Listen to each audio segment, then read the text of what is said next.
Hello बच्चों, आज हम आपको बिहार बोर्ड क्लास 10th का हिंदी पार्ट 2 का महत्वपूर्ण टॉपिक बताएंगे और साथ में उसका क्वेश्चन आंसर भी कराएंगे।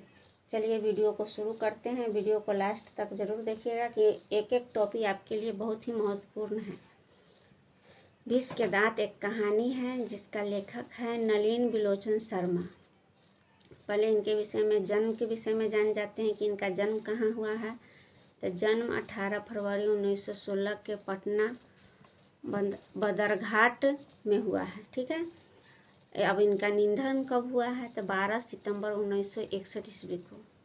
और इनके पिताजी क्या थे? तो पंडित राम अवतार के ज्येष्ठ पुत्र इनके पिता प्रख्यात विद्वान संस्कृत के थे।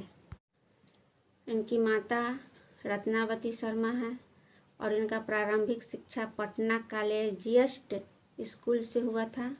हाई स्कूल की शिक्षा इन्होंने पटना विश्वविद्यालय से की थी। एमए किए थे। हिंदी और संस्कृत में पटना विश्वविद्यालय से थे। ये हरप्रसाद दास जैन कॉलेज, आरा, रांची विश्वविद्यालय और पटना विश्वविद्यालय से प्राध्यापक रहे। ये 1959 ईस्वी में पटना विश्वविद्यालय के हिंदी विभाग के अध्यक्ष हुए और मृत्यु तक इस पद पर बने रहे।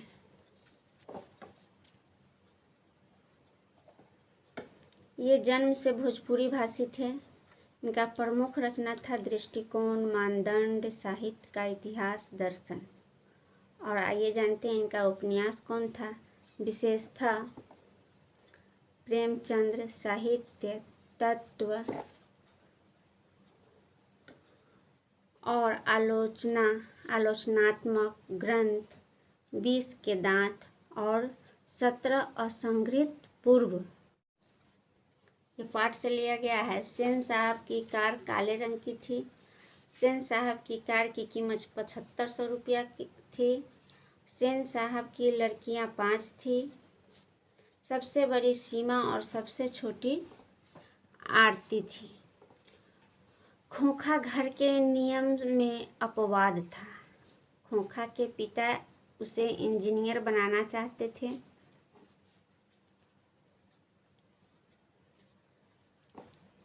कार को खोखा से डर था। गिरधर लाल मदन के पिता और सेन साहब के कर्मचारी था। मदन ने खोखा के 2 दांत तोड़ दिए। ये मेन टॉपिक में से है। ऐसे ही बच्चे आगे चलकर चोर, डाकू, गुंडा बनते हैं, सेन साहब ने कहा। खोखा को मदन ने लट्टू नचाने के लिए उसे पीटा। मदन द्वारा खोखा के दांत तोड़ने पर उसके पिता डांटने के बजाय उसे गले से लगाया। अब बोध का अभ्यास कराएंगे।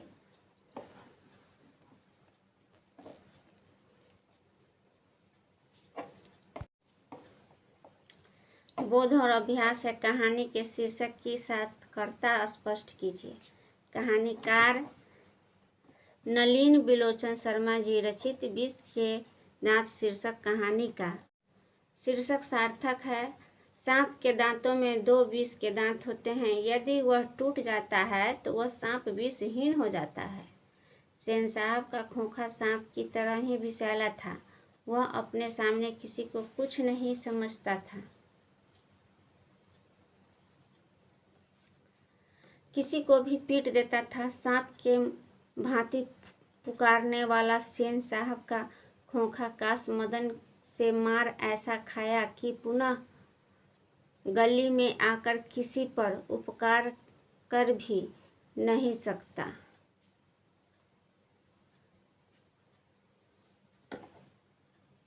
मानो कि मदन ने उसके विष के दांत तोड़ डाले।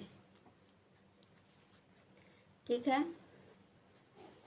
दूसरा क्वेश्चन है, सेन साहब के परिवार में बच्चों के पालन पोषण में किए जा रहे लिंग आधारित भेदभाव का अपने शब्दों में वर्णन कीजिए। अब इसको वर्णन करना है तो इसका उत्तर क्या होगा। सेन साहब की 5 बेटियां थीं जो बहुत सुशील और सभ्य थी, जिसके लिए घर में अलग नियम कानून थे, लेकिन खोखा के लिए घर में अलग नियम कानून थे। यह लिंग आधारित भेदभाव है। तीसरा क्वेश्चन है, खोखा किन मामलों अपवाद था। इसका उत्तर होगा, खोखा अपने घर के नियमों के मामले में अपवाद था। उसके पिता उसे इंजीनियर बनाना चाहते थे, लेकिन वह इसका ठीक विपरीत था।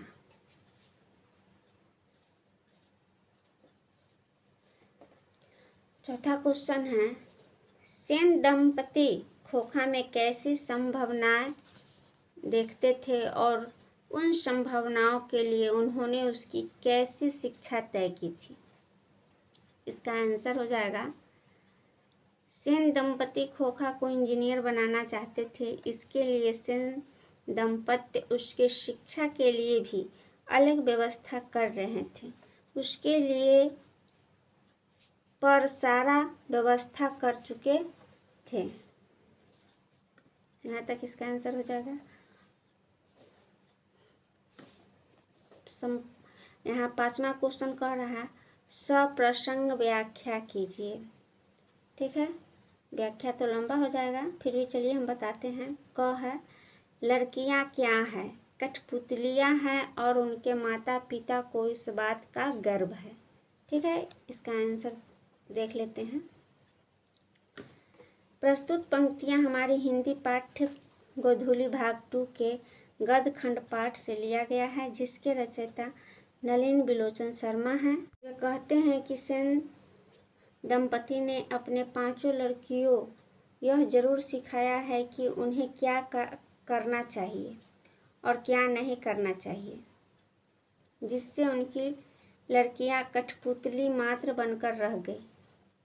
लेकिन दुख की बात है कि उनकी सीमित जीवन शैली पर गर्व है। ठीक है, अगला क्वेश्चन देखते हैं। ख, खोखा के दुर्लित स्वभाव के अनुसार ही सेनों ने सिद्धांतों को भी बदल लिया था। प्रस्तुत पंक्तियां हमारी हिंदी पाठ्य पुस्तक के गोधूली भाग 2 खद खंड 20 के दांत नलिन बिलोचन शर्मा के द्वारा रचित पाठ से लिया गया है। ठीक है, जब खोखा जन्म नहीं हुआ था तो सेन साहब ने अपनी लड़कियों को सभ्यता सुसंस्कार का पाठ पढ़ाए थे। उन्होंने सुशिक्षित का भरपूर प्रयास किए थे, लेकिन जब खोखा का जन्म हुआ तब वो जीवन का अपवाद समझा गया एवं उसका पालन पोषण अत्यधिक लाड़ प्यार किए जाने लगा। लाड़ प्यार के कारण वह गलती भी करता तो उसके गलती को अलग तर्क दिए जाते हैं। वह मोटर गाड़ी को कुछ हानि भी पहुंचाता तो उसे संभावी इंजीनियर के रूप में देखा जाता। सेनों ने उसके स्वभाव व्यवहार के मुताबिक सिद्धांतों को भी बदल लिया था। अब देखिए, ग है, ऐसे ही लड़के आगे चलकर गुंडे, चोर और डाकू बनते हैं। इसके विषय में जान लेते हैं। प्रस्तुत पंक्तियां हमारी हिंदी पाठ्य पुस्तक गोधूली भाग 2 के खंड के पाठ 2 के 20 के दांत से लिया गया है, जिनके लेखक रचयिता नलिनी बिलोचन शर्मा हैं। प्रस्तुत पंक्ति सेन साहब द्वारा मदन के लिए कहा गया है कि मदन एक दिन सेन साहब नई चमकती काली गाड़ी को केवल छूते हैं तो उसकी माँ उसका माता का शोफर से बहस हो जाती है, जिससे सेन साहब मदन के पिता गिरधर को अपने महल में बुलाकर कहते हैं कि ऐसे ही लड़के आगे चलकर चोर, डाकू, गुंडा बनते हैं।